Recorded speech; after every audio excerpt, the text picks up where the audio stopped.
Élu de Dieu, arrête tout. Pose ton cœur, silence tes pensées et écoute, non avec tes oreilles, mais avec ton esprit. Ce n'est pas une vidéo ordinaire. Ce n'est pas un murmure perdu dans le bruit du monde.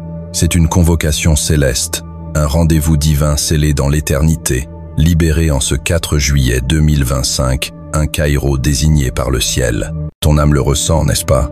Cette chaleur dans ta poitrine, ce frisson qui défie toute explication, ce n'est pas un hasard. C'est le Saint-Esprit t'appelant à te tenir immobile, non par crainte, mais par une obéissance sacrée. Tu n'es pas ici par erreur. Tu as été attiré, marqué, scellé pour un dessein que l'ennemi ne peut ni comprendre, ni effacer. Pendant que des voix humaines trament des plans dans l'ombre pour détourner ta destinée, le ciel ouvre un rouleau portant ton nom. Pourquoi tes nuits sont-elles troublées par des rêves inexplicables? Pourquoi ton cœur bat-il comme s'il poursuivait une promesse invisible? Parce que dans les royaumes cachés, un décret divin s'active. Tu n'étais pas le méchant, tu étais le verdict. Ne parle pas, ne réagis pas. Le ciel demande un silence sanctifié, non pour te réduire, mais pour te positionner. L'archange Michel se tient à tes côtés, non pour prêcher, mais pour protéger. Sens-tu cette pression sainte dans l'atmosphère? Ce n'est pas de l'anxiété, c'est la présence. C'est le souffle d'un guerrier céleste veillant sur ce que le monde a osé qualifier de fragile. Ésaïe 40, 30 et un murmure. Ceux qui espèrent en l'Éternel renouvellent leur force. Ton silence est ta force, ta retenue est ta proclamation. Commente 777 ci-dessous si ton esprit reconnaît que ceci est plus qu'un message. C'est un miroir divin, révélant ce qui se passe derrière le voile. Si tu as soutenu cette chaîne par un super merci, un partage ou une prière silencieuse, merci. Tu es un porteur de lumière dans ce moment prophétique. Pour toi et pour ceux qui en ont besoin maintenant plus que jamais. Reste immobile, reste vigilant, reste sous le couvert du silence. Car expliquer ce qui se déroule donne à l'ennemi des mots pour le manipuler. Mais dans ton silence, le ciel parle avec autorité. Élu avant que la douleur ne forge ses chaînes, avant que la trahison ne tisse ses mensonges, avant que quiconque n'essaie de réécrire ta valeur, il y avait un auteur. Le Seigneur n'a pas attendu l'approbation du monde pour déclarer ta signification. Il l'a gravée dans l'éternité. Psaume 139, 6 proclame « Tes yeux m'ont vu quand j'étais informe, et tous mes jours étaient inscrits dans ton livre. Ton nom n'est pas une esquisse. » Il est un verdict divin, scellé non par l'encre, mais par un pacte. Pourquoi certains s'acharnent-ils à éteindre ta lumière? Pourquoi tes paroles rencontrent-elles le mépris ou le silence? Pourquoi ta présence semble-t-elle ébranler ceux qui n'ont jamais accueilli ta vérité? Parce que tu portes ce qu'ils ne peuvent imiter, une onction, une mission, une justice divine. Comme Moïse face au buisson ardent, Exode 3, 2, tu n'as pas cherché le feu, mais le feu t'a trouvé. Tu n'es pas une voix parmi d'autres. Tu es un verdict contre les illusions collectives. Dans des pièces secrètes, ils murmurent ton nom, non pour t'honorer, mais pour te neutraliser. Mais peut-on éteindre une étoile avec un souffle? Peut-on effacer un rouleau scellé par le ciel? Tu n'es pas ignoré, tu es préservé. Quand Dieu te cache, ce n'est pas une punition, c'est une consécration. Le pape François a dit « Le vrai pouvoir est le service ». Ils ont pris ton silence pour de la faiblesse, mais c'était une retenue sacrée. Ils ont cru que ton refus de riposter était une capitulation, mais c'était une domination spirituelle. Tu n'as pas perdu la bataille. Tu l'as remise entre les mains de celui qui ne perd jamais. Ésaïe 54, 17 déclare « Aucune arme forgée contre toi ne prospérera. Pendant qu'il trace des plans, le Seigneur écoute, non avec inquiétude, mais avec autorité. » Luc 12, 3 dévoile leur illusion. Ce que vous avez dit dans les ténèbres sera entendu dans la lumière. Tu ne te bats pas pour une position. Tu accomplis une prophétie. Comme Esther, placée dans le palais pour un temps tel que celui-ci, Esther 4, 14, ton isolement n'était pas un exil. C'était une préparation pour devenir un verdict vivant. Élu, le ciel ne t'appelle pas seulement à être un témoin isolé, mais à te préparer pour une union divine. Ce n'est pas un simple amour terrestre, mais un partenariat missionnel, scellé par la présence de Dieu. Cantique des Cantiques 8, 6 murmures, mets-moi comme un sceau sur ton cœur. Cette union n'est pas un hasard romantique, c'est une convergence surnaturelle, une alliance ordonnée par le ciel pour guérir, bâtir et transmettre une lignée de foi. À l'idée d'une rencontre que tu ne peux nommer, parce que le Saint-Esprit prépare ton âme pour un alignement divin. Cette union demande une maturation intérieure, une purification des intentions, une obéissance silencieuse.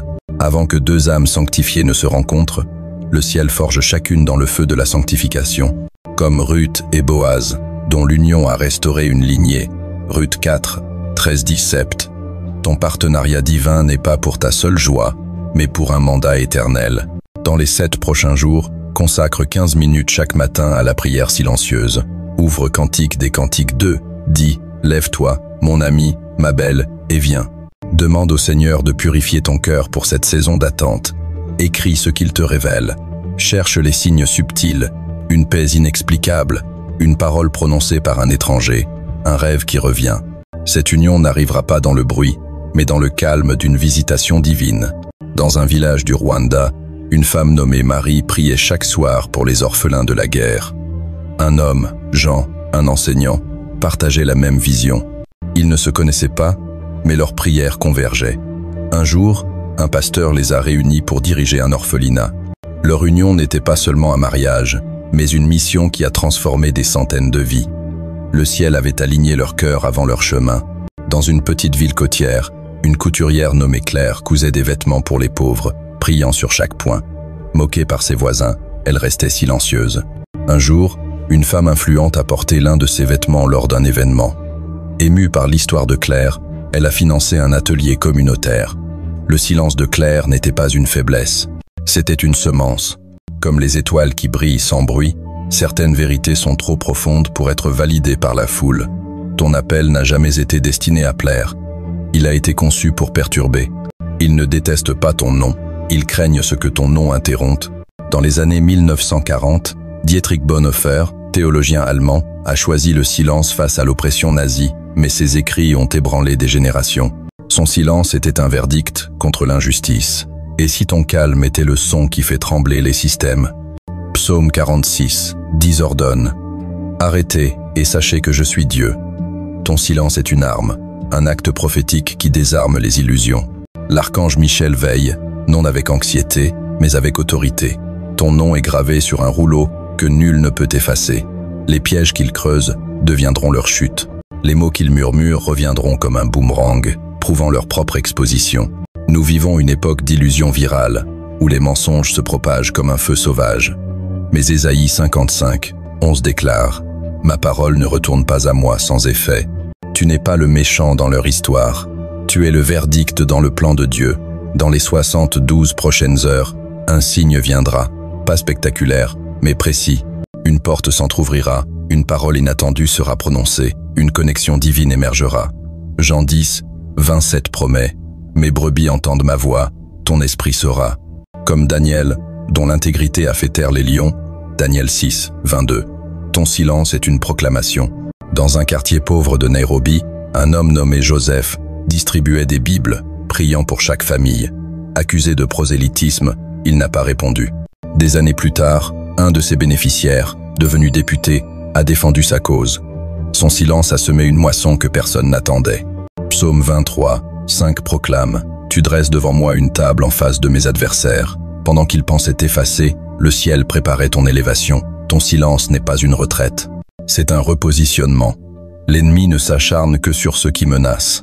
Si tu es attaqué, c'est parce que tu es un verdict divin, une perturbation sacrée. Élu, ton attente n'est pas vaine. Le ciel prépare une union divine, un partenariat scellé pour un mandat éternel. Cette convergence n'est pas pour combler un vide, mais pour accomplir une mission. Comme Aquila et Priscilla, qui ont servi ensemble dans l'Évangile, Acte 18, 26, ton union sera un phare de foi, un ministère de guérison. Prépare ton cœur, purifie tes intentions. Prie pour celui ou celle que le ciel a choisi. Dans les 7 prochains jours, demande au Seigneur de te révéler un pas concret, une prière, un jeûne, une offrande de gratitude. Dans une communauté rurale, une femme nommée Sarah enseignait aux enfants, tandis qu'un homme, David, construisait des écoles. Ils ne se connaissaient pas, mais leur vision convergeait. Un missionnaire les a réunis, et leur mariage a donné naissance à un réseau éducatif chrétien. Leur union était un verdict divin contre l'ignorance. Élu, ce message n'était pas pour la foule, il était pour ton âme. Si ton cœur a brûlé, si tes larmes ont coulé, si ton esprit a dit « c'est moi », tape c'est scellé, ou je reçois dans les commentaires. Partage ce message pour semer la lumière. Abonne-toi, soutiens cette chaîne par un super merci ou une prière silencieuse. Tu es un porteur de vérité dans ce réveil prophétique. Que la paix de Dieu t'enveloppe comme un manteau. Que sa voix soit plus forte que les tempêtes. que ton silence devienne une proclamation et que ton attente soit couronnée par une union divine. Marche doucement, brûle vivement et souviens-toi, tu n'es pas le méchant, tu es le verdict.